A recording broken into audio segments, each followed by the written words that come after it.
Bom dia a todos. Estamos aqui mais uma vez para dar continuidade, na aula anterior da importância do brincar para as crianças. E dessa vez também eu vou estar falando para vocês de alguns instrumentos que são possíveis ser utilizados na atenção básica para a avaliação. Então, o lugar do comportamento humano mais autêntico e genuíno é sempre na brincadeira. A gente pode prestar atenção que quando a criança está brincando, ela é ela própria. Então, ela está envolta naquele mundo da brincadeira, naquele universo, e ela está completamente no presente, ela está completamente imersa no mundo dela, né? Com ela própria. Então, é um momento riquíssimo, que às vezes dá até um pouquinho de inveja em nós adultos. Essa relação tão fantástica que a criança tem com ela própria nesse processo. Então, relembrando algumas coisas que a gente já falou na aula passada, mas só para a gente ter essa noção aqui agora. Então, brincar para a criança, ele na verdade é uma necessidade, como eu disse, dessa autenticidade que ela se apresenta, que ela se mostra por meio da brincadeira, esse aprender a ser ela própria, em todas as suas particularidades, em toda a sua grandiosidade. Então é isso que faz do brincar essa necessidade tão grande para a criança. Então ela favorece essa compreensão da cultura, ou seja, ela insere a criança nesse momento atual que ela está vivenciando. Então que ela está no contexto social do seu momento presente. Então ela vai ser esse favorecedor da compreensão desse momento. O brinquedo, ele vai sempre auxiliar. Então, não é o brinquedo que proporciona a brincadeira. Na verdade, a criança, ela tem diversas formas e, às vezes, tudo que ela vê pode ser um brinquedo. Então, de uma folha, de galhos do jardim, de algumas frutas que ela pega, espeta uns gravetinhos e faz animaizinhos e faz construções, de um galho que às vezes, ou mesmo o dedo que ela faz desenhos no chão, e esse desenho já é o próprio objeto de brinquedo dessa criança. Então a criança ela não precisa de muita coisa, como nós já falamos. Então esse brinquedo ele só é um favorecedor, mas a criança ela brinca sem o brinquedo. Também ela cria os seus próprios brinquedos. Por isso que brinquedo caro não é o melhor. Porque às vezes a gente também quer direcionar a criança quando a gente compra um brinquedo caro, dizendo para ela, olha, eu comprei isso aqui, foi tão caro e você nem brinca. Então, ela vai brincar com aquilo que chamar a atenção dela, com aquilo que for a necessidade dela no momento. E para cada fase há um brinquedo. Então, por isso que ela vai mudando. Às vezes um brinquedo é a preferência dela naquele momento e pode permanecer por um bom tempo, às vezes por mais de ano. E de repente ela troca, ela muda e aquele perde realmente o interesse para ela. Então isso é natural de acontecer, porque em cada fase ela vai precisar de coisas para ajudá-la a desenvolver em todos os seus aspectos de desenvolvimento naquela fase em si. Então o brinquedo ele tem esse auxílio de ajudar a criança no seu desenvolvimento. Então, esse desenvolvimento ele vai acontecer nos seus diversos níveis: social, físico, psicológico, emocional, E também espiritual. Então, o brinquedo ele vai favorecer nisso. E aquilo que tiver mais presente na criança, ou maior necessidade, é o que ela vai trazer também para esse momento do brinquedo. Então, como nos diz Maluf, a criança brinca para descarregar energia, preparar-se para a vida, dar expansão às suas vontades reprimidas, realizar aspirações, aprender a lidar com a realidade, que é um pouco disso tudo que a gente já falou.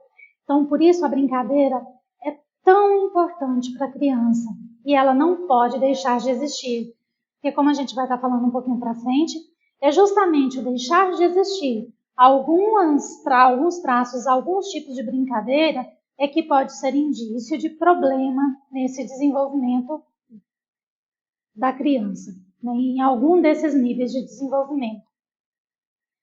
Então, a criança, o que ela mais precisa é ser feliz, né? E para ela ser feliz, ela precisa ser amada por essas pessoas que estão com ela, por esses cuidadores. Se não for possível pai e mãe, né, mas por esse cuidador, ela precisa sentir isso. O amor, ele é sentido. A criança, ela precisa do contato pele a pele. Ela precisa também que se diga para ela, e por isso muitas vezes ela pergunta, você me ama? Né? Você gosta de mim? Então, porque ela tem essa necessidade de sentir-se amada. E a gente vai demonstrar esse amor nos nossos atos, nos nossos comportamentos, nas nossas atitudes. Ela precisa também sentir-se segura. E a gente vai expressar essa segurança dessa mesma forma. A criança estar segura não é ela estar com cotoveleira, joelheira, capacete, mal poder sair da porta para fora, ou como nós às vezes olhamos muito essa questão de segurança, né? Se tem câmara, se tem sistema de vigilância, se tem cerca elétrica. Então nós olhamos muito a segurança nesse sentido.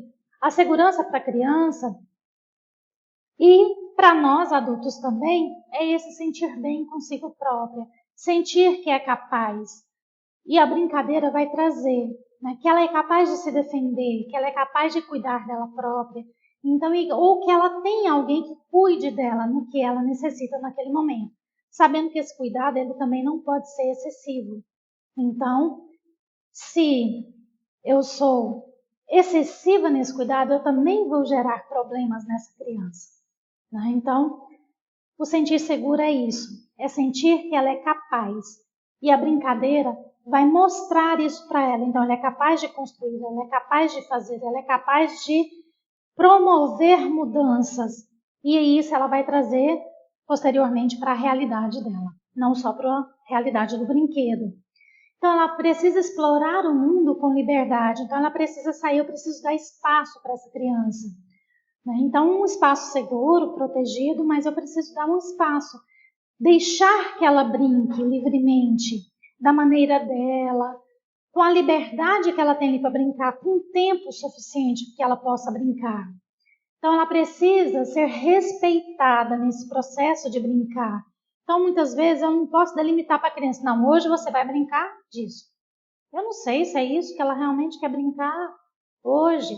Então, é ela que vai trazer, é ela que vai descobrir. Então, e o respeito que eu tenho, e às vezes a criança quer brincar com a gente, conosco, adulto. E é importante também que a gente brinque com eles e que entre naquele imaginário deles. E em alguns momentos isso também é muito interessante para nós e ajuda, inclusive, a aliviar o nosso estresse, né? Dessa correria que a gente tem no nosso dia a dia. Então, de às vezes entrar naquele mundo da fantasia, no mundo do imaginário e deixar que a criança te conduza nisso. Então, ela precisa ter limites lógicos. Então, não é limites irreais, como eu falei para vocês, não. Agora você só pode isso. Né? Então, ou então não coloca limite nenhum também.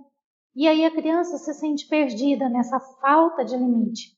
Então, o limite ele traz em si essa noção de segurança. A criança ela vai sempre se sentir segura. Se ela sente que ela tem também limites tranquilos que ela possa seguir. Ou seja, que ela tem um espaço suficiente, mas que ela tem limites que ela também precisa seguir e respeitar. Mas que esses também não podem ser cruéis demais com a criança. Tipo, extremamente restrito, seja em termos de espaço, seja em termos de tempo, seja em termos de brincadeira mesmo. E tem alguns pais que às vezes querem determinar para a criança o que ela deve brincar, como ela deve brincar, com o que ela deve brincar. Então esse controle excessivo também não favorece. E na brincadeira ela vai sempre construir o seu saber, né? O seu saber de si, o seu saber do outro, o seu saber do mundo, das outras pessoas. Então, isso é extremamente importante. Então, para ela ser feliz, ela precisa disso tudo. Construir o seu saber vai acontecer nisso, nesse processo realmente de brincar. Então, esses, na verdade, são os elementos primordiais para a gente criar filhos, para a gente criar crianças e para a gente orientar os pais. Então, na verdade, ela não precisa de coisas caras, ela não precisa de dinheiro, ela não precisa que o pai trabalhe excessivamente para dar tudo para ela, para dar uma internet, para dar um tablet, para dar um iPad, um iPhone, seja o que for. Ela precisa ser amada, sentir-se segura, ser respeitada, né, e não ser violada na sua função de criança. Criança é curiosa, a curiosidade de criança não tem nada a ver com a curiosidade do adulto. Ela está no processo de descoberta de si, de descoberta do outro, de descoberta do mundo, e essa descoberta no sentido extremamente saudável da vitalidade da vida. Então, segundo o contexto social, né, essa brincadeira ela pode acontecer de forma solitária. Criança brinca sozinha? Brinca muito. Então, toda criança ela brinca sozinha também. Agora, onde que acontece o perigo? Quando a criança só brinca sozinha. Então, aí a gente precisa também ficar um pouco incomodado com essa situação. Então, mas ela só brinca sozinha porque só tem ela. Então, é importante que eu proporcione formas dessa criança se relacionar com outras crianças da sua faixa etária. Então, por isso, a educação infantil, ela tem esse contexto tão importante na formação e desenvolvimento da criança, que ela vai solidarizar, ela vai socializar essa criança com outras crianças que é também da sua faixa etária. Porque às vezes também não é que seja ruim a criança brincar com crianças de outra faixa etária, mas dependendo da distância dessa faixa etária, as brincadeiras vão ser muito diferentes. Então não vai ter muito a ver, não vai ter muito sentido. E aí essa criança, às vezes, ela não vai realmente conseguir brincar com a outra, né? Porque elas estão em níveis diferentes de aprendizagem, de construção. Então, o brincar só, ele acontece com todas as crianças, né? E o preocupante é se for só isso, ou se isso também não acontecer em momento nenhum. Ela sempre tem necessidade que alguém esteja com ela. Então, a gente precisa começar a pensar no como que essa criança está se sentindo, se ela precisa sempre de alguém. Então, ela não está conseguindo, talvez, confiar em si própria, né? E isso precisa ser trabalhado também. Então, a brincadeira ela pode acontecer na observação. A criança, às vezes, ela pode só olhar a outra criança brincar e não entrar na brincadeira. Também é natural que isso aconteça. Nem sempre ela vai se envolver na brincadeira do outro. Mas, às vezes, ela vai observar por um tempo e depois ela pode querer vir a brincar. E, normalmente, ela pede para essa outra criança, né, ou para essa outra pessoa para que ela possa brincar junto. Então, o que a gente precisa é isso. Olhar. Mas se ela só observa e nunca pede, então a gente também já precisa levantar o nosso sinal de alerta e observar por que essa criança também não está interagindo. Qual é a dificuldade que ela está apresentando? Então, é isso que são os sinais de alerta que a gente precisa quando é muito polarizado. Às vezes a criança está junto com outras crianças e ela pode brincar paralelamente. Então, cada um pode estar numa brincadeira diferente, os dois estão juntos. E às vezes pode estar bem juntos mesmo, até de frente um para o outro, mas cada um pode estar na brincadeira. Isso também é perfeitamente normal de acontecer. Então, porque naquele momento aquilo que é importante não é os dois brincarem junto da mesma brincadeira, mas cada um está no seu universo, que é único. Pode ser que com o passar do tempo de eles ali junto, eles podem, num outro momento, brincar junto, que é a brincadeira associativa. E pode ser que eles continuem também brincando em paralelo, né, em lado a lado um ao outro. Então, como eu falei, tudo isso é normal. O que a gente precisa ter cuidado e levantar o nosso sinal de alerta é com as polarizações. Quando é só uma coisa ou quando não acontece determinada coisa. Então, esses tipos de brincadeiras variam de acordo com a idade e temperamento.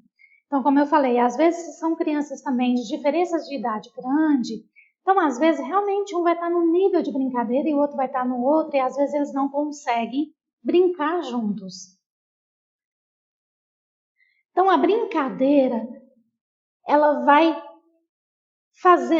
desenvolver na criança a criatividade que ela precisa, a espontaneidade que essa criança precisa, assim como a autoestima que ela também vai precisar e vai desenvolvendo com o passar do tempo, e que é isso, né, ao final, que vai gerar a felicidade da criança. Nós temos hoje crianças que têm espaços físicos às vezes muito restritos, né? E que também a brincadeira ela se tornou muito restrita, principalmente em função do celular, tablet, ou seja, da brincadeira eletrônica. Então essa criança hoje, ela não se desenvolve em todo o seu potencial que ela poderia desenvolver. Então, por exemplo, a criança que está muito no tablet, no computador, nas brincadeiras eletrônicas, ela tem pouca motricidade física. E a falta dessa motricidade física muitas vezes vai gerar também excessos de ruídos internos, ou seja, excessos de pensamentos. Então ela vai ficar muito nesse intelectivo, mas ela não vai saber muitas vezes como colocar isso para fora, porque isso vem por meio do corpo. Então por isso que ela precisa desenvolver tudo junto, ela precisa desenvolver esse intelectivo, o emocional, o físico, porque é isso que vai dando sustentação para ela, que vai dando tranquilidade. Então, o que nós percebemos hoje é um aumento muito grande, principalmente do número de crianças, de tentativas mesmo de suicídio em crianças, de 9, 10, 11, 12 anos. Então, essas crianças, você percebe, elas, muitas vezes, uma tristeza nelas. Então, onde está essa felicidade? Então, a felicidade está nesse desenvolvimento conjunto de todas essas questões. Por isso, a brincadeira é tão importante, esse espaço para brincar e essa variedade também da brincadeira. Então, não é uma coisa única. Então, o brincar, como eu já falei antes, ele vai favorecer esses diversos níveis. O intrapessoal, ou seja, a criança com ela própria. O interpessoal, a relação dela com os outros que estão à sua volta, ou mesmo que não estão tão à sua volta. Para a criança, muitas vezes, quando você olha, ela é natural, ela faz amizade com muita facilidade, ela vê as pessoas na rua, ela cumprimenta. Então, se ela está um pouquinho com alguém, logo ela puxa assunto. Então, esse favorecer vem disso, dessa necessidade que a criança tem da descoberta. E logo, normalmente, ela se entrosa, já começa a brincar, como parecendo até que ela fosse amiga já de longa data.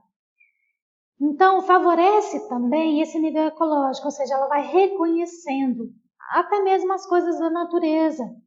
Então, no que ela pode, o que ela não pode, nisso ela vai aprendendo a cuidar também. E o transpessoal, que é o que eu falei para vocês da questão também da espiritualidade. A espiritualidade, ela não está separada. Na verdade, tudo isso está junto e misturado. Não tem uma compartimentalização, né, de emocional, de social, né, de pessoal, de transpessoal. Então, a religiosidade, a fé, né, o acreditar em algo também é importante para que essa criança tenha base e sustento. E isso tudo está envolvido nesses processos. Então, a brincadeira é essa expressão da energia vital. Então, ela vai expressar toda essa energia. Se ela tem muita energia, ela vai se expressar mais. Se ela tem menos energia, um pouco, a brincadeira dela às vezes vai ser mais tranquila. Não é que tenha erro, né? Ou que tenha algum problema. Então, o que nós precisamos também nessas nossas observações é isso. E nisso, muitas vezes a gente vai conhecendo a criança que a gente tem. Onde que ela demonstra também mais energia, porque tem brincadeiras que ela vai demonstrar e apresentar mais energia. Tem brincadeiras que às vezes ela não vai apresentar tanta. E aí, às vezes, também a gente tem dias que às vezes ela está mais, tem dia que ela está com menos energia. Então, e às vezes é importante a gente também perguntar para a criança, aconteceu alguma coisa, você está se sentindo bem? Nesses dias que ela está com menos energia, às vezes ela vai falar, estou cansada, né? Então, ela vai te dar indícios disso também. Assim como nós, né? Então, no trabalho, tem dias que a gente está extremamente disposto, tem dias que a gente não está tão disposto. Então, a brincadeira para a criança vai falar dessa energia vital, ou seja, essa energia de vida. Então, no brincar, a criança se envolve, compromete com o que está fazendo. Ela não recua, não se intimida de forma reativa. Como eu falei, ela vai se mostrar extremamente presente. Então, às vezes, se a criança está envolvida na brincadeira, você pode chamá-la e às vezes ela não vai escutar, e ela não vai escutar mesmo. E não é porque ela está com problema auditivo, não é porque ela está com desinteresse ou porque ela fingiu. Não, muitas vezes ela está ali, ela está muito presente com ela própria, ela está muito presente naquele mundo e ela realmente isola-se do universo. Então ela está no seu universo próprio e ela está realmente no aqui e agora. E isso que é uma coisa muito legal e muito interessante. Na brincadeira ela experimenta, às vezes ela pode ser mais agressiva, às vezes ela pode ser mais passiva. Então ela experimenta e ela não se intimida. Então às vezes ela vai brincar com um coleguinha e às vezes vai falar mais autoritário e o outro vai responder às vezes à altura. Então ela vai fazendo esse treino dela própria. E isso vai ajudar muito na vida adulta, porque nós vamos precisar fazer enfrentamentos. Então ela já vai treinando esses enfrentamentos emocionais. Então ela encontra a solução para situações, problemas. Então se acontece um problema ali na brincadeira, se um não aceita brincar daquele jeito, é muito rápido, às vezes, quando você está observando, você olhar para a criança e ela, então tá, então vamos fazer dessa forma? O que você acha? E a outra, tá, dessa forma eu aceito. Então, isso são construções que ela vai precisar muito na vida adulta e que ela já vai aprendendo a fazer ali, ou seja, a sair de um problema, a buscar soluções, a buscar alternativas, a ter um repertório nesse sentido. Então, ela tem facilidade de estabelecer também e aceitar limites, porque ela começa, às vezes, com ela própria. E, às vezes, mesmo que ela esteja brincando sozinha, ela estabelece também limites para suas brincadeiras só. Então, às vezes, se você perguntar, não, essa boneca ela tem que ficar aqui. Não, esse carrinho ele precisa ficar aqui. Então, ela vai definindo para os objetos ou os brinquedos que ela está brincando os seus limites, o seu espaço físico, o seu espaço emocional também. Então, é muito favorecedor nesse sentido e vai favorecer aos pais nessa colocação de limite para a criança. Então, atua dentro dessas possibilidades. Então, esse limite ele é extremamente importante e ela vai estar procurando estar nesses limites. Por quê? Porque se ela fugir do limite, muitas vezes o outro não quer mais brincar com ela. Então, vai perder-se um pouco desse processo do brincar. O não brincar, né?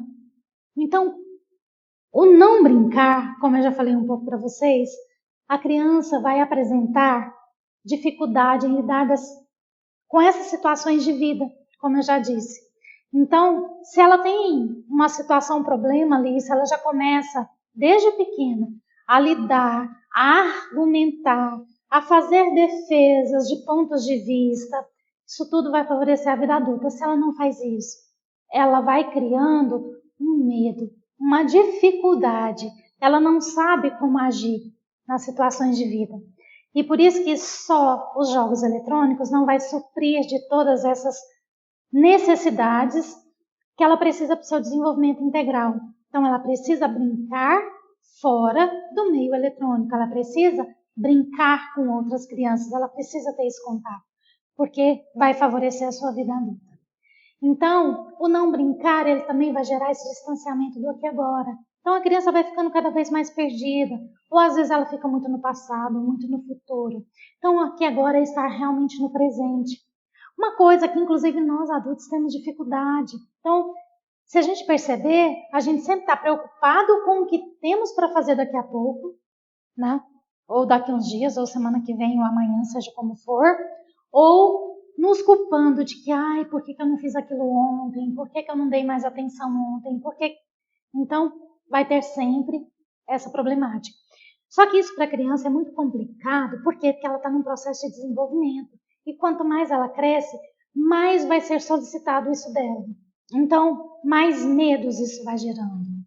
Como eu já disse antes também, né, isso também aumenta, o não brincar aumenta esses ruídos internos. Porque ela não tem onde colocar para fora, ela não tem um lugar de expressão, né?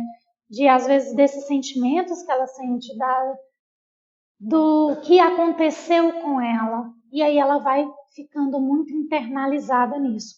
E os pensamentos excessivos. E os nossos pensamentos, eles tendem a seguir sempre um lado ruim. Ou seja, ele nunca pensa em algo positivo, em algo bom. Ele sempre vai trazendo uma sensação de derrota, de fracasso.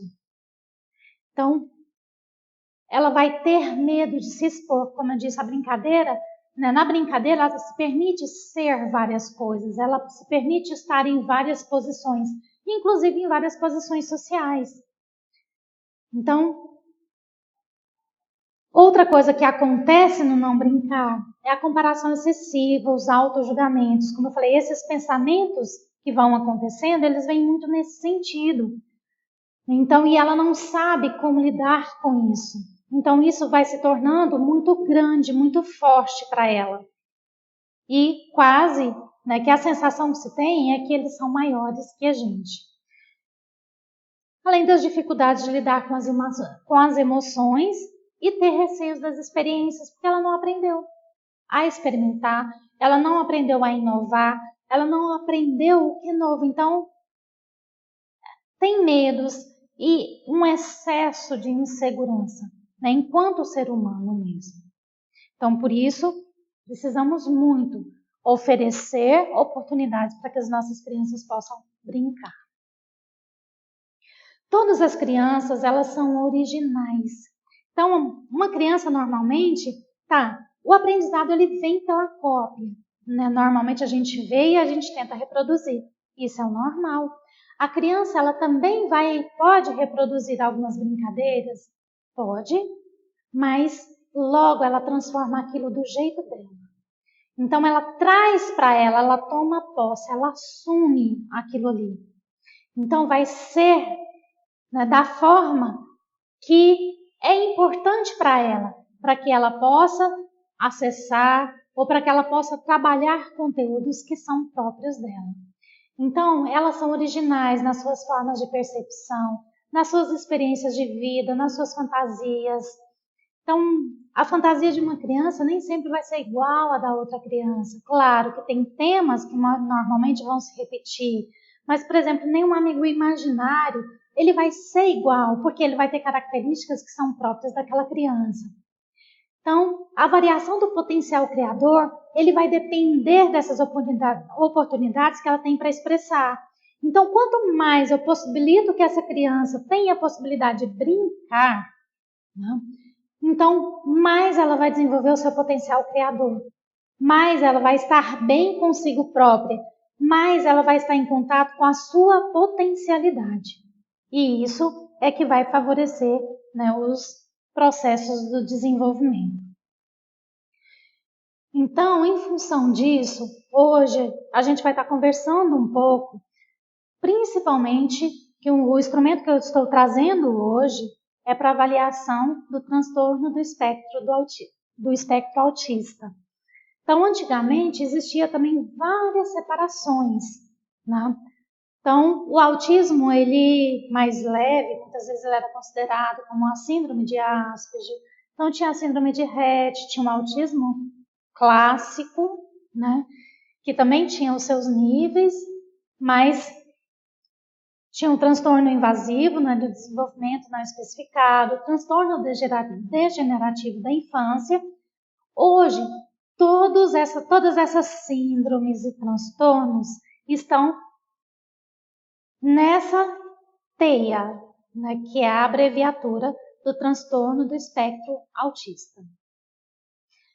E o que a gente está falando sobre a brincadeira desde a aula passada, ela tem uma influência principalmente nesse transtorno.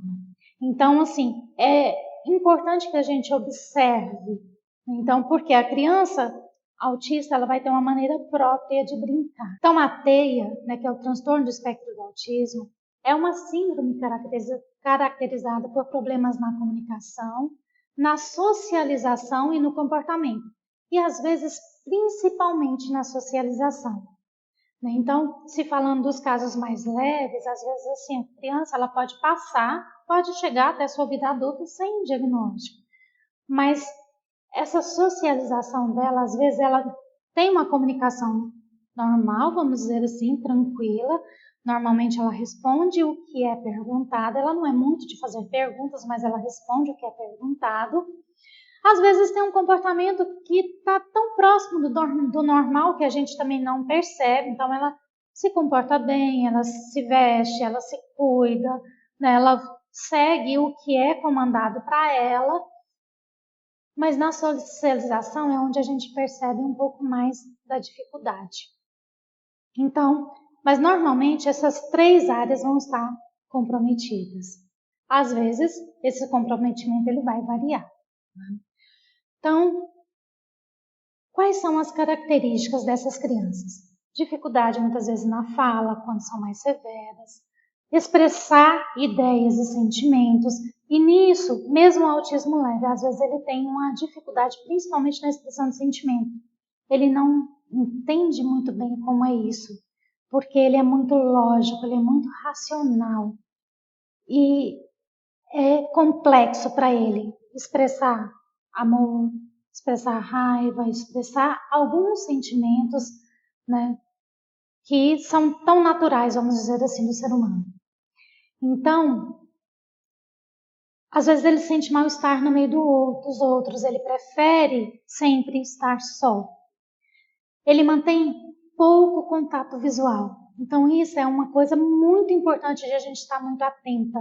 Essa questão do contato visual, que ele é um dos primeiros sinais que é mais fácil de ser observados.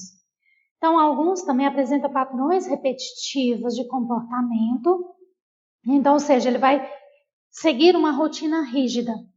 E a rotina para ele, né, para a pessoa com a TEIA, é extremamente importante. Se ela sai da rotina, ela meio que se desorganiza por completo. Então, às vezes, a criança, ela se percebe que ela se perde, ela se exalta, ela tem uma crise. E às vezes você fala assim, mas não aconteceu nada. E muitas vezes foi essa quebra da rotina. E não é a rotina da casa, é uma rotina interna que ela própria estabelece para si. Tá? E também pode acontecer os movimentos estereotipados, que é aquela repetição de um movimento único, seja um balanceio do corpo, né, movimento com as mãos, movimento com os braços. Então,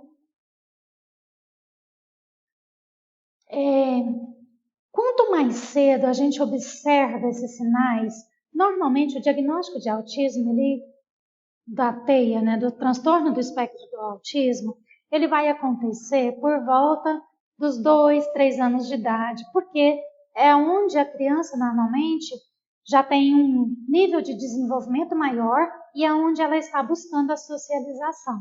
Então, por isso que ele é mais perceptível nesse período. Mas, desde pequenininho, já é possível perceber alguns sinais. E é nesse sentido que eu peço, né, para que vocês possam estar orientando também esses pais e essas mães que cuidam desses bebês. Né? Então, para estar observando isso e estar atento na consulta, né, dessa criança. Então, porque quanto mais cedo eu suspeito e encaminho para o diagnóstico correto, porque não sou eu, da atenção primária, que vou fazer um diagnóstico. O diagnóstico do transtorno do espectro autista, na verdade, ele é importante que seja feito por uma equipe multiprofissional, multidisciplinar, não só por um profissional. Tá, muitas vezes o pediatra ele pode fechar esse diagnóstico, pode, mas é importante que seja feita por uma equipe. Então, é importante a presença do psicólogo, do fonoaudiólogo, né, do terapeuta organizacional, às vezes, do neurologista também, do pediatra, do psiquiatra. Então, assim, são vários serviços, porque não existe um teste que eu vou fazer e vou identificar. né? Então, são vários olhares em várias direções que vai também dar esse diagnóstico. Mas eu tenho, como eu disse, desde pequeno, suspeitas. E essa suspeita é a gente da estratégia de saúde da família que vai estar realmente percebendo. Então, o que eu posso observar? Por volta dos 6 meses de idade, se a criança ainda não expressou nenhum sorriso, né, não tem expressão de alegria, se a pessoa brinca com ela, a mãe, o pai ou outra pessoa, ela não demonstra expressões, né, em relação a essa brincadeira, eu já posso acender minha anteninha, tá? Outra coisa muito importante é perguntar para essa mãe quando essa criança está amamentando, mesmo antes dos 6 meses. O normal de uma criança quando está mamando no peito, ela buscar o olhar da mãe. Nesse processo, ela está mamando, mas muitas vezes ela tende a olhar para o olho da mãe. Quando ela não olha, muitas vezes a mãe busca ela com o olhar, mas esse olhar ele parece vazio, ele parece distante. Então, isso também já pode nos acender o sinal de alerta. Por volta dos 9 meses, nenhuma partilha de sons vocais, né, como eu falei, ou de expressões como sorriso, ou de uma tentativa de comunicação, porque nessa idade, a criança, muitas vezes, ela já emite alguns sons, e alguns sons em determinadas direções, né? Então, determinadas brincadeiras. Então, se eu brinco com ela, ela tende a querer repetir, a imitar o som que eu estou evocando. Se ela não faz isso, meu sinal de alerta, ele vai ampliando cada vez mais. Então, por volta dos 12 meses, né, se ela não apresenta muito esse gesto, uma necessidade de comunicação, ou uma vontade de estar comunicando com as pessoas ali no ambiente, ela não aponta, ela não acena, né, ela não tenta verbalizar alguma coisa, então vai aumentando ainda mais. Com 12 meses, nenhuma resposta ao nome. Por exemplo, se você chama fulano, a pessoa, a criança, né, parece que não escuta. Nessa idade, a criança ela já tem noção do próprio nome. Então, muitas vezes, se você a chama, ela tende a olhar quem a está chamando. Claro, se ela está envolvida numa brincadeira, isso não vai acontecer. Né? Como eu falei para vocês, às vezes você pode estar perto da criança, chamá-la, e não é que ela está te ignorando, não é que ela não está compreendendo. Às vezes ela realmente não está te ouvindo, não porque ela tenha também problema na audição, mas porque ela está no seu mundo próprio e o mundo externo acabou-se para ela. Então ela não está ligada nesse mundo externo. Mas a criança, né, com teia, normalmente ela não vai responder muito. Ela não se identifica muito com aquele chamado. Então, às vezes, ela pode nem estar brincando. Às vezes, você pode estar de frente para ela, perceber que ela está prestando atenção, mas às vezes ela não vai te responder da forma como seria o adequado, vamos dizer assim. Então, em 24 meses, às vezes não há expressão de palavras. Então, a criança ela não tem essa necessidade, na verdade, de estar falando. Então, claro que existe as severidades dos casos, mas às vezes mesmo no leve, ela não vai responder assim de acordo com as outras crianças. Então, às vezes ela até adquire um discurso, mas às vezes ela tem perdas. Então, às vezes ela começou a balbuciar, apresentou algumas habilidades e de repente ela deixa isso de lado, como se isso não tivesse mais nenhuma importância, nenhum significado para ela. E a gente pode perceber também esses sinais, como eu falei para vocês, tem pessoas que passam, que chegam até a vida adulta que não tem um diagnóstico, que às vezes tem um transtorno. Né? Então, o que é importante a gente observar? Aquela pessoa que evita o contato visual, que prefere ficar sozinha, que não tem também, né? Não é um outro transtorno, um transtorno depressivo, alguma coisa assim. Mas assim, ela tem sempre preferência por estar só, dificuldade na compreensão do sentimento das outras pessoas. Então, de expressão dos próprios sentimentos, porque ela não entende de fato o que é sentimentos. Então, para ela, é algo meio que ilógico. Então, não é que ela não quer, né? Não existe, não é algo mensurável para ela. Então, permanecer não verbal, ou ter tido atraso significativo no desenvolvimento da linguagem. Então, são sinais de a gente também ficar em observação. Repetir palavras e frases, né, mais e mais, ou seja, ela está sempre repetindo a mesma coisa, que é a ecolalia, né? Então, ela fala a mesma coisa quase sempre. Então, mesmo as crianças um pouco maiores, é possível a gente perceber. Então, se perturba com pequenas alterações na rotina, como eu falei, a rotina de uma pessoa com transtorno de espectro do autismo, ela é uma rotina rígida e é uma rotina própria. E às vezes, se você pergunta, ela descreve para você exatamente como é a rotina. Então, eu levanto, eu faço isso, eu tenho tanto tempo para fazer isso, depois eu vou fazer aquilo. E são coisas, às vezes, aparentemente simples para a gente olhar, mas que se acontece de uma maneira diferente para ela, se não é permitido para ela fazer determinadas coisas, ela se estressa muito, ela meio que se perde de si própria nesse processo. Então, tem interesses muito restritos, realiza comportamentos repetitivos, como bater, balançar ou girar, tem reações incomuns e muitas vezes intensas a sons, principalmente a sons, né, as sensações de uma maneira geral. Então, a criança com o transtorno do espectro autista, ele é muito sensitivo. Então, ela tem muitas vezes, por exemplo, com relação à audição, um ruído pequeno para ela pode às vezes ser assombroso, né? Então, odores, sabores, texturas, luzes, cores. Então, tudo isso pode ter uma intensidade extremamente diferente de nós. E às vezes muito intensa. E que ela realmente não vai conseguir lidar muito com isso. Com as variações, né? Então, como eu falei para vocês, existem vários níveis. Então, leve, que às vezes ele vai apresentar pouca necessidade. Como eu falei, em muitos casos, às vezes ele vai passar pela infância, pela adolescência, pelos postos de saúde, pelos pediatras, pelos CMEs, pelas escolas e às vezes não vai ser percebido. Então, e às vezes ela chega à vida adulta e às vezes na adolescência, né? Muitas vezes pode acontecer problemas. Aí talvez possa ser feito diagnóstico ou não, ou ela pode também receber algum outro diagnóstico. Então, por isso a importância também da gente estar atento, né, a esses sintomas. O moderado, que ele vai necessitar de um apoio mais substancial, que a gente vai estar falando desse apoio também, onde conseguir esse apoio no SUS um pouquinho mais para frente. E o grave, né? Então, o moderado e o grave, ele é bem mais perceptível para nós.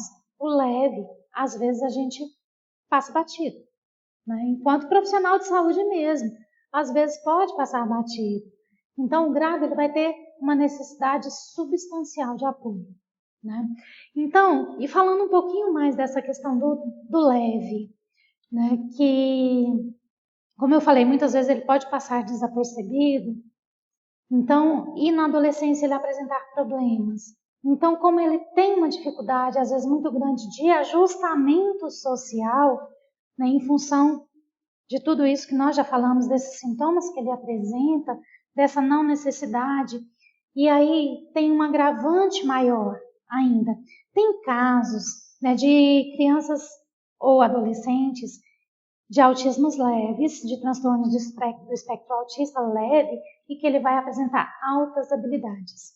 E aí, o que a gente vem percebendo, né, e nos últimos tempos no serviço de saúde, é que esses casos, muitas vezes, o desajustamento ele é muito maior. E há um risco maior de tentativa de autoextermínio, porque ele não se enquadra na sociedade. Ele sente que ele não se enquadra, ele tenta ser igual, mas ele não consegue ser igual. E, ao mesmo tempo, esse nível de rigidez, como ele é muito grande nessa pessoa, então o risco de ele tentar, né, se matar, se automutilar, se punir, porque existe às vezes uma necessidade de punição também, né, por achar que ele não está conseguindo fazer corretamente o que ele deveria fazer. Então, aumenta nesse processo. Então, por isso que é tão importante a gente também buscar identificar. E no estado, tem um serviço que é o NAAS, que ele é um núcleo de apoio a altas habilidades e superdotação. Então, ele funciona em Goiânia, mas tem várias pessoas que, quando é identificado, né, se são alunos do estado, pode estar participando. Então, e vai estar trabalhando um pouco também esse ajustamento dele, às vezes no nível escolar e social, de uma maneira geral, trabalhando também as suas habilidades, as suas altas habilidades. No interior do estado eu não conheço muito, né, mas também temos, por exemplo, na universidade, na PUC, aqui em Goiânia, tem o projeto Aprender a Pensar, que ele vai trabalhar também com crianças e adolescentes até os 17 anos, né, essa alta habilidade que ela apresenta. E a UFG tinha, mas nesse momento ele não está funcionando como era, e ele é mais voltado para os alunos da UFG. Eu até entrei em contato com o professor Vanderlei, que era o coordenador do projeto, que... agora fugiu o nome do projeto, eu esqueci de colocar ele aqui na apresentação. Mas nesse momento ele também não está em vigor. Mas é importante a gente também estar tentando buscar na nossa rede de referência, em nossas cidades, alguns programas nesse aspecto. Porque se a gente tiver também, né, esse autismo leve e com altas habilidades, é muito importante inseri-lo nesses programas justamente para que ele consiga se ajustar a ele próprio e à sociedade, claro, na qual ele está inserido. Então, o instrumento que a gente vai estar trabalhando hoje, depois eu vou estar trazendo outros instrumentos para vocês, mas em função até do nosso tempo, né? Então hoje eu tive como trazer esse instrumento que é o MChat. O MChat ele é uma escala da Organização Mundial de Saúde e que ela é adotada no SUS. Na verdade, todo profissional do SUS, por lei, que é essa lei que eu coloquei aqui para vocês, 13.418 de 2017, deveria utilizar. Ela é obrigatória.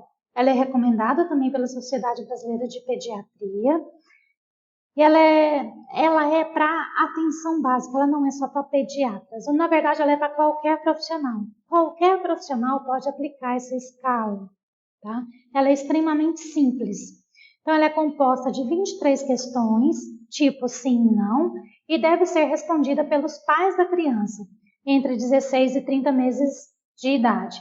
Mas eu posso perguntar antes algumas coisas, como eu falei para vocês, quanto mais cedo o diagnóstico, melhor será para o desenvolvimento dessa criança. Então, quanto antes ela começar as reabilitações necessárias, melhor, mais coisas ela vai ganhar nesse processo de desenvolvimento. Então, mas assim, eu posso aplicar depois dessa idade? Também posso. E aí eu vou fazer, eu vou modificar o verbo temporal, eu vou colocá-lo no passado, tá? Mas eu posso também fazer as mesmas perguntas para crianças maiores. Então, a escala, ela tem uma classificação em 3 níveis, que é o baixo risco, que vai de 0 a 2 a pontuação. Então, ou seja, nessa escala, normalmente a criança não tem probabilidade de ter o transtorno. Mas se ela tem menos de 24 meses, é preciso que repita, né, essa escala novamente em outros momentos. Então, se ela apresenta uma pontuação de 3 a 7, esse risco já é moderado. Então, já é importante uma entrevista mais aprofundada. Então, existe inclusive uma outra escala, que é a entrevista, na verdade, um questionário, que a gente vai estar trabalhando ele daqui a pouquinho, vou estar mostrando ele para vocês, e que você vai aprofundar, né? E vai colocar o que passa e o que falha. E a falha, aí ela vai te dar, né, essa questão mesmo da probabilidade maior, e é onde eu tenho que encaminhar para a avaliação da equipe multiprofissional. Então, e o alto risco, que é quando ultrapassa 8 pontos. Então, essa criança, ela precisa, tanto a moderada como a grave, o alto risco, ele precisa ser encaminhado para os centros especializados em reabilitação. Esses centros, eles são regulados. E a forma de encaminhamento é avaliação e reabilitação intelectual. Tá? Eu vou estar falando para vocês também um pouquinho desse centro. Então, essa é a primeira escala. Existem várias versões dela. Ela é um documento público, né? Então, ela tem uma autoria, mas ela é um documento público. Vocês podem encontrar no Google. Eu até coloquei alguns links aqui onde vocês vão estar encontrando essas escalas, né? Então, vocês podem estar pegando esses links depois e procurando. Essa é uma única folha. Então, ela já tem a escala e os critérios de correção. Então, essa é o MCHAT-RF, que é esse que a gente acabou de ver, que é o que vai ser preenchido com esse questionário que vocês vão estar fazendo, mas esse questionário agora com mais perguntas, ou seja, tentando desvendar realmente, né, como que é essa criança naquele segmento. Então, aqui, como eu falei para vocês, estão os links. Esse primeiro link é da MCHAT-R, que é a primeira escala que eu mostrei para vocês. Esse segundo link é do MCHAT-RF, que é essa segunda que tem a complementação, que tem o questionário.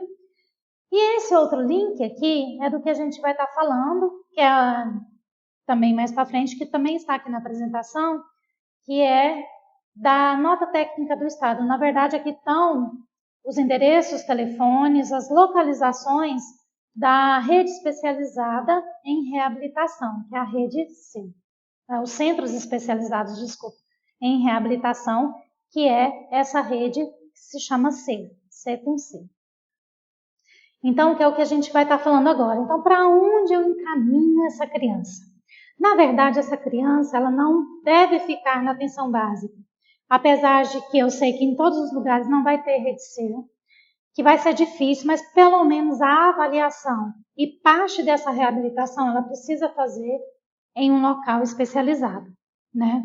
Então, principalmente a avaliação, porque se de repente não for, tudo bem, ela volta para a atenção básica e vamos trabalhar essa criança na atenção básica. Agora, se ela precisar de reabilitação, é importante que ela trabalhe, porque esse trabalho ele é direcionado, né? Então, a rede SER são centros especializados em reabilitação, como eu falei para vocês, e existem 3 tipos no estado. A maioria das unidades, elas estão em Goiânia, capital. Mas o Ministério da Saúde ele começou a pensar essa questão da pessoa com deficiência, né, desse tratamento em 2013. 2012 para 2013. Então, quando ele esteve em Goiás, foram poucos os lugares que já existiam, né? Um desses lugares era o CRER e também, não sei se antes ou depois, tem o Centro Regional de Referência em Reabilitação em Séries. Então, do de Séries eu não sei dizer muita coisa. Mas, falando da realidade de Goiânia, que é o que eu conheço um pouco mais. Então, o que foi feito em termos de quando o Ministério veio fazer as visitas em Goiânia, então, o local que ele encontrou que fosse mais adequado para atendimento dessas reabilitações foi aquelas entidades, aqueles órgãos que já oferecia um trabalho filantrópico. Então, eles foram visitados, vistoriados, adequados e passou a ser a Rede SER, né? Um centro especializado em reabilitação. Então, como eu falei, nós temos 3 tipos. Então, tem o tipo 4, o CRER é um desses tipos, que é o quê? Ele tem 4 tipos de reabilitação, que é a física, intelectual, auditiva e visual. Os outros, a maioria, são tipo 2. Então, eles têm 2 tipos de reabilitação, que é a física e a intelectual. E o tipo 3, que tem também em Trindade e em Anápolis, ele tem avaliação física, intelectual e auditiva. Então, sempre que vocês jogarem no sistema, né, A avaliação e reabilitação, e como eu estou falando aqui nesse caso da avaliação da TEIA, né, transtorno de espectro do autismo, então ele vai ser avaliação e reabilitação intelectual, tá? Então, aqui estão o nome de todos. Então, em Goiânia tem o CRER, que é tipo 4, a Adfedo, a APAE Goiânia, a Associação Pestalozzi, que fica na Vila Nova. Não são todas as associações Pestalozzi de Goiânia, mas essa particular da Vila Nova. O CORAI, a Clínica Escola Vida, que é a PUC. Em Trindade, a Vila São Cotolengo, que hoje ela é uma rede SER, né? Ela está na rede SER, desculpa, ela é um centro especializado em reabilitação, está na rede SER. Em São Luís tem o Centro de Reabilitação José de Siqueira. Em Goiás, Serviço de Fisioterapia São Domingos. Em Anápolis, a APAE de Anápolis. E em Ceres, o Centro Regional de Referência e Reabilitação de Ceres. Então, provavelmente, algum desses é conveniado com os municípios de vocês. E é importante vocês saberem dessas pactuações. Então, essa é uma nota técnica que o Estado fez, né, em relação aos centros especializados para as formas de encaminhamento. Então, o encaminhamento para a rede SER, como eu falei, ele vai ter várias modalidades, 4 modalidades. Então, quando é auditivo, o que eu vou encaminhar? Então, eu vou encaminhar o risco de deficiência, a suspeita de deficiência auditiva, a deficiência já confirmada, desculpe, e a demanda para um implante, né, coclear. Então, nessa nota técnica, eu não consegui a nota técnica toda. Só tem na apresentação, naquele link, essa primeira parte, que é dos centros. Então, com endereços e telefones. Então, mas a nota técnica ela está na íntegra aqui na apresentação. Então, aqui estão os procedimentos que vão ser realizados nesses centros de reabilitação e também consta os critérios de exclusão. Então, aquilo que é simples, tá? Por exemplo, um cerume, né, uma otite, e isso eu vou estar encaminhando ou resolvendo na própria atenção primária, ou então encaminhando para o otorrino. Mas se eu percebo, por exemplo, se essa pessoa chega no meu consultório e fala assim, olha, eu trabalho num lugar que é muito ruidoso, muito barulhento, e a minha família vem falando que eu estou falando muito alto, eu não estou percebendo isso. Então, que quando eu ligo a TV, o volume está muito alto, e para mim o volume está normal. Então, essa perda auditiva, ela é em função, muitas vezes, ela pode ser em função desse trabalho. Então, é importante que eu faça esse encaminhamento, porque essa pessoa, se eu fiz um exame físico e ela não apresenta nada, então, visualmente, então ela pode estar tendo, sim, perda auditiva e ela precisa fazer a reabilitação até para não ter mais perdas. Tá? Então, o encaminhamento para a modalidade de atendimento intelectual. Então, o que eu vou estar encaminhando? As pessoas com diagnóstico... só lembrando uma coisa. Para o encaminhamento, né, para a rede SER, esse encaminhamento ele precisa ser feito pelo médico. Tá? Porque ele precisa constar CID. E nem todos os profissionais, a regulação, normalmente, ela não aceita o CIAP. Então, nem todos os profissionais são autorizados a utilizar, né, o CIAP. O CID. O CIAP, sim, todos os profissionais da atenção básica devem usar. Mas o CID, nem todos os profissionais são autorizados a utilizar. Então, é importante já ter sido feita uma avaliação antes e precisa ir, né, com o CID. Então, a deficiência intelectual, eu vou estar encaminhando. Então, por exemplo, aquela criança, vamos supor, né, que tem já 10, 11, 12 anos de idade, nunca aprendeu a ler. Então, provavelmente, ela tem uma deficiência aí. E muitas vezes, assim, se não está ligado aos aspectos emocionais, ela precisa ser trabalhada nesse processo de reabilitação.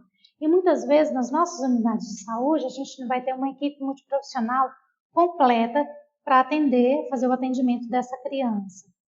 Então, eu não vou, em função do nosso tempo, né, também não vou estar falando de todas as especificidades, porque ele está aqui na apresentação e vocês têm a possibilidade, imagino eu, de depois poder baixar e até imprimir. Né? Eu gostaria de ter trazido o link que já tivesse a portaria inteira, mas eu não consegui encontrá-la, a portaria como um todo. Tá? Mas, então, o que eu vou estar encaminhando? As deficiências intelectuais, síndromes de Down, síndromes associadas à deficiência intelectual, transtorno do espectro autista, né, que é a TEIA. Então, o que vai ser feito? Vai ser realizado o diagnóstico, a avaliação funcional dessa criança ou dessa pessoa, que não precisa ser só criança, o atendimento especializado multiprofissional visando a reabilitação funcional, né? E a estimulação global, orientação aos cuidados familiares, baseadas no projeto terapêutico singular, visando o processo de inclusão social e continuidade desse cuidado. E o que é excluído? Então, por exemplo, a ausência de uma avaliação clínica médica, por isso que eu falo para vocês que o encaminhamento precisa ser feito pelo médico da equipe. Né? Claro que todos os profissionais podem estar ajudando, mas o encaminhamento precisa ser feito pelo médico. Então, a presença do distúrbio, do transtorno psiquiátrico, emocional. Então, por exemplo, às vezes essa criança está com dificuldade intelectual, mas porque ela está passando por um momento de muita pressão.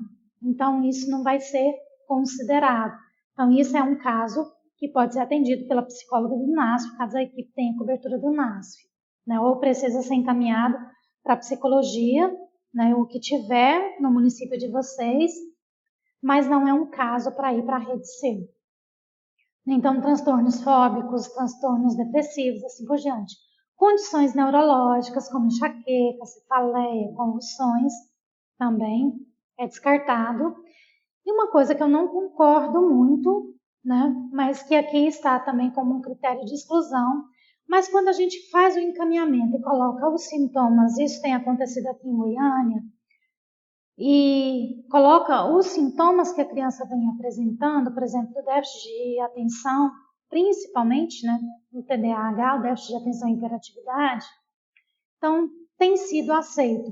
Porque às vezes também é muito complicado para o profissional que, por exemplo, está aí na própria estratégia, para o psicólogo, que seja ele, né, ou outros profissionais que trabalham com ele, ou fono, se tiver na equipe, fazer essa avaliação, porque nem sempre o município ele vai oferecer testagem suficiente para que o psicólogo possa fazer essa avaliação. Essa avaliação vai ser muito clínica, mas ela não vai ter ferramentas para auxiliar nesse diagnóstico.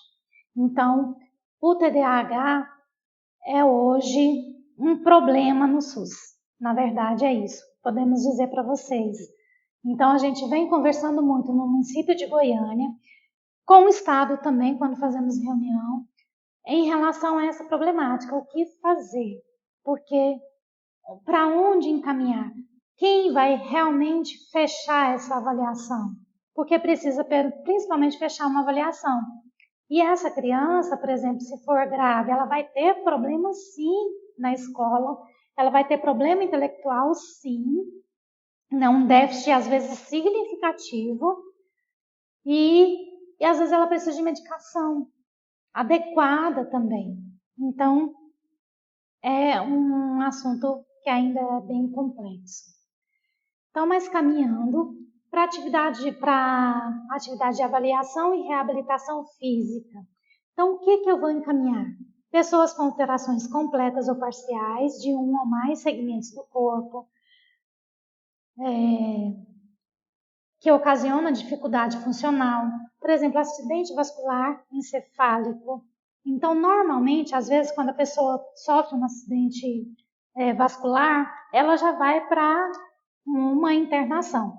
Às vezes, ela já sai com um encaminhamento, mas se ela não sair, é importante que nós perguntemos, nossa estratégia de saúde da família, e façamos esse encaminhamento. Porque, como eu disse para vocês, quanto mais rápido o diagnóstico, quanto mais rápido a reabilitação, nesse caso, né, do AVE já foi feito o diagnóstico, então, mas Quanto mais rápido a reabilitação iniciar, mais ganhos essa pessoa pode ter, né? Então, e às vezes ela tem um retorno de todos os movimentos. Então, é importante que a gente faça esses encaminhamentos. Então, os casos de TCE, de lesão medular, de paralisia cerebral, de síndromes genéticas que comprometem o aparelho locomotor. Eu não vou ler todas as síndromes, mas elas estão todas aqui. Então, por exemplo, malformação congênita, neuropatias, doenças de Parkinson, também são para esses centros, na esclerose múltiplas, miopia, miopatias, né? E assim por diante. Então, comprometimento ortopédicos, pré e pós-operatório, por exemplo, aquela pessoa que sofreu um acidente e teve politraumatismo, né? Então, eu preciso fazer esse encaminhamento, que teve amputações. Então, eu preciso fazer esse encaminhamento para que essa pessoa possa ter a reabilitação. E nesse caso também, em algumas questões, pode ser que ela vá precisar de alguma prótese. Então, esses centros vão estar oferecendo essa prótese, principalmente alguns desses centros, como o CRER. Mas eu não tenho que encaminhar diretamente para o CRER. Eu vou ver qual é a pactuação do meu município, tá? Então, as amputações, nanismos, o que vai ser realizado, né? Então, o conserto, ou melhor, concessão de órteses, próteses, meios auxiliares de locomoção, né, que são cobertos pelo SUS. Então, é só o que tem cobertura, tá? Adaptação, tratamento, treinamento e orientação para o uso de órteses, de próteses, porque às vezes eu vou implantar uma órtese ou uma prótese, mas eu preciso treinar essa pessoa nesse uso. Então, indicação de orientação para o uso, né, de tecnologias também assertivas, atendimento especializado multiprofissional baseado no projeto terapêutico singular, visando sempre a reabilitação funcional dessa pessoa. E quais são os critérios de exclusão? O risco de contaminação. Então, por exemplo, se esse paciente ele ainda está, por exemplo, com uma ferida contaminada, está com bactérias, eu preciso tratar isso primeiro, para depois fazer esse encaminhamento. Então, dores não associadas, incapacidades físicas, né, ausência de avaliação clínica médica com diagnóstico, hipótese, né, diagnóstica, deformidades estéticas, deformidades que não produzam dificuldades para o desenvolvimento funcional e solicitação de consertos. Então, o SUS, ele oferece a órtese, ele oferece a prótese, a concessão, mas ele não realiza consertos. E na modalidade visual, então, o que eu vou encaminhar para avaliação e reabilitação, né, nessa área? Aquela pessoa com baixa visão ou cegueira, né? Então, com deficiência visual irreversível, com valores de acuidade, e aqui estão os valores de acuidade que precisam ter, né, para esse encaminhamento. Então, a deficiência visual associada a múltiplas deficiências, e aqui tem os critérios da baixa visão, de quando ela é leve, moderada, severa, profunda, ou já a cegueira, né, parcial ou a cegueira total. Então, é importante eu estar atento também a esses critérios. Então, às vezes, esse encaminhamento ele pode ser feito por você próprio, médico de saúde da família, ou às vezes ele pode ser feito por um centro especializado, né? Mas é importante a gente estar verificando se essa pessoa já foi encaminhada. Então, a avaliação oftalmológica específica para a visão subnormal, né, com pesquisas das funções visuais, indicação de prescrição e treinamentos auxiliares ópticos, não ópticos, eletrônicos e assim por diante, orientações e mobilidades, orientações aos cuidados e aos cuidadores e familiares, então orientação para a escola e também para o trabalho. Então, por isso a importância, né, de fazer esse encaminhamento. Então, a habilitação visual, né, para criança de 0 a 7 anos, a reabilitação acima dos 7, o estímulo precoce para favorecer o desenvolvimento global e orientação para as atividades da vida autônoma profissional. Lembrando que essa A avaliação e reabilitação visual, ela só vai acontecer no CRER, tá? Que é o único que é tipo 4. Então, o que é critério de exclusão? Respostas visuais diminuídas por não fazer uso da correção correta, ou seja, se tem correção óptica, não tem que fazer o encaminhamento. Respostas visuais diminuídas, né, mas que não foram avaliadas anteriormente, então eu preciso fazer essa avaliação anterior, né, para que eu veja se tem correção, por exemplo, óptica, assim, de óculos, tranquilo. Solicitação para concessão de auxílios ópticos e não ópticos que não tenha cobertura do SUS e diminuição de visão monocular, sem perda funcional. E respostas visuais não específicas classificadas nas categorias do CID-10, né, e está aqui os CIDs correspondentes. Tá? Então, isso é para que a gente possa fazer os nossos encaminhamentos o melhor possível, para que o paciente também não fique naquela, eu fui encaminhado, mas não sai, quando a gente vai ver ele foi excluído, porque o critério de encaminhamento ele não foi bem feito. Então, nós profissionais de saúde precisamos ficar muito atentos a essa questão, né, de ser criterioso realmente no encaminhamento, de colocar quais foram as avaliações que eu fiz nesse encaminhamento. Então, o que eu já pedi de exame, qual o resultado desses exames, então, se foi pedido o exame, né? Então, de colocar o meu olhar clínico também, o que clinicamente eu percebi. Tá, o campo do encaminhamento, às vezes, é um pouco restrito, mas é muito importante que eu coloque todos esses dados, principalmente para que não haja uma exclusão, tá? Hoje não é tão demorado o acesso, né, a alguns tipos de reabilitação. Normalmente tem saído em 1, 2 meses, dependendo do caso. E às vezes até menos que isso.